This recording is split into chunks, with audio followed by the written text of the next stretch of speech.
Bienvenue dans ce tutoriel qui va donc vous montrer l'utilisation de la carte Arduino Mega 2560 programmée avec AutomGen en 6ml.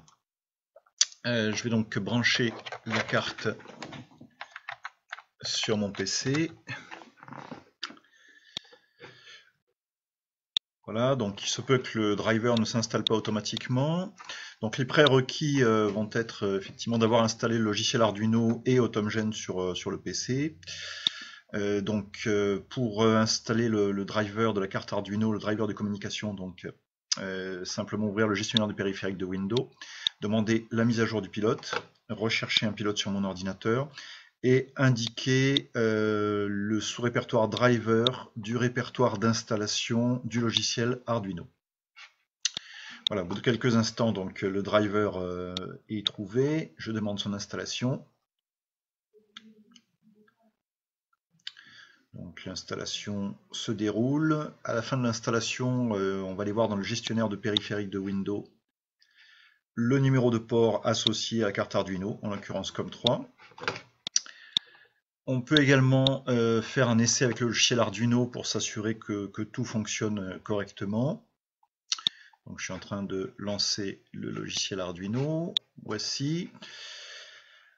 Dans Outils, on va sélectionner donc le port, en l'occurrence COM3 pour moi, sur lequel est installé le driver. On peut faire un petit essai de communication avec la carte, par exemple en choisissant dans le menu Outils récupérer les informations de la carte. Et on voit que ça dialogue bien. En même temps dans le type de la carte. Donc c'est parfait.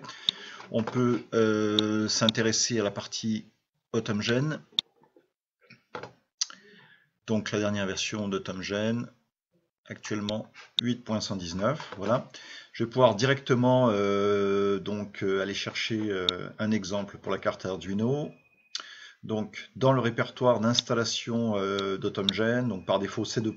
Programme Files x86 IRAI AutomGen, un sous-répertoire exemple, post-processeur C, toute une série d'exemples pour Arduino. Pour le 6ml, l'exemple qui va nous intéresser, c'est Arduino 6ml Autoload with Debug. Autoload signifiant que AutomGen va être capable de transférer directement le programme généré vers le logiciel Arduino, et Debug que nous allons pouvoir avoir les fonctions de mise au point, donc la visualisation dynamique. J'ouvre donc cet exemple. Voilà, exemple très simple qui utilise la LED de la carte Arduino, qui la force à l'état éteint, et puis qui attend qu'une valeur soit présente dans un mot, en l'occurrence que le mot 200 d'AutomGen soit la valeur 1 avant de mettre la LED à l'état allumé pendant 1 seconde. Voilà, programme tout simple, mais qui nous permet de tester toute la chaîne de compilation et de simulation. Donc, partant de là, je vais régler le port de communication utilisé. Donc, ça va se régler donc dans configuration, post-processeur, C, module de communication, et donc le port COM3. OK, je peux maintenant cliquer sur Go.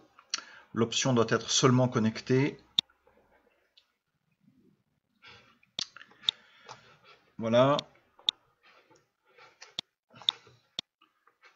Alors le logiciel Arduino doit être ouvert en fait avant de lancer ceci. Donc ce n'était pas fait.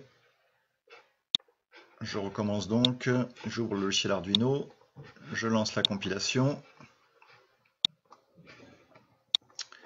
Voilà, le programme AutomGen est directement transféré dans le logiciel Arduino. J'ai également une deuxième fenêtre qui s'ouvre, le téléversement est terminé, m'indique le logiciel Arduino. Une fenêtre qui s'ouvre et qui me demande de cliquer sur OK une fois que le transfert est terminé. Ce qui est fait. Je peux cliquer sur Go.